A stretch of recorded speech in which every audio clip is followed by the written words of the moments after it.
அந்த கரெக்ஷனில் செல் எடுத்து கண்டிப்பாக எனக்கு ரீட்ரேஸ்மெண்ட் ஏரியா வரைக்கும் மார்க்கெட் வருங்கிறது எனக்கு தெரியும். ஸோ அப்போ அந்த ரீட்ரேஸ்மெண்ட் ஏரியா வரைக்கும் வருட இந்த இடத்த செல் எடுப்பேன். ஸோ இந்த ரீட்ரேஸ்ட் ஏரியாவுக்கு மேலே ஸ்டாப்லாஸ் வைப்பேன், டார்கெட் இதுக்கு கீழே வைப்பேன். நம்பர் 3.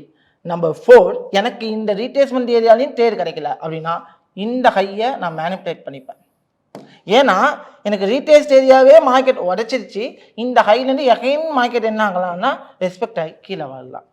ஸோ ஏன்னா ஃபஸ்ட்டு இந்த இடத்துலேருந்து மேலே போகலான்னு சொன்னோம், அப்படி இல்லை இதை டாமினேட் பண்ணிச்சுன்னா இந்த இடத்துலேருந்து மேலே போகலான்னு சொன்னோம், அடியும் டாமினேட் பண்ணிச்சுன்னா கண்டிப்பாக இந்த ஜோனுக்கு வரும்.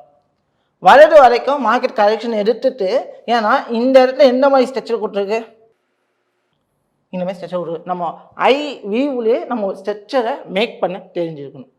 இந்த ஸ்ட்ரக்சரை மேக் பண்ண தெரிஞ்சிச்சு அப்படின்னா உங்களால் ஈஸியாக மார்க்கெட்டோடைய ட்ராவலாக இருக்கட்டும், மார்க்கெட்டோடைய என்ட்ரி ஏரியாவாக இருக்கட்டும், ஈஸியாக உங்களால் ஃபைன் பண்ணிக்க முடியும்.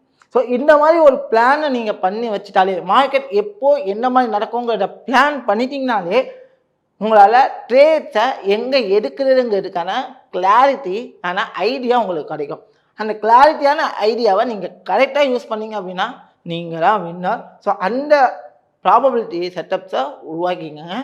ஸோ இதே மாதிரி உங்களுக்கு ரெகுலராக வீடியோஸ் அப்டேட் வேணும் அப்படின்னா கீழே கோல்டுன்னு கமெண்ட் பண்ணுங்கள். கண்டிப்பாக இதே மாதிரி வீக்லி அனலைசிஸ் உங்களுக்கு நான் தரேன். எனவே and then bye bye, see you all.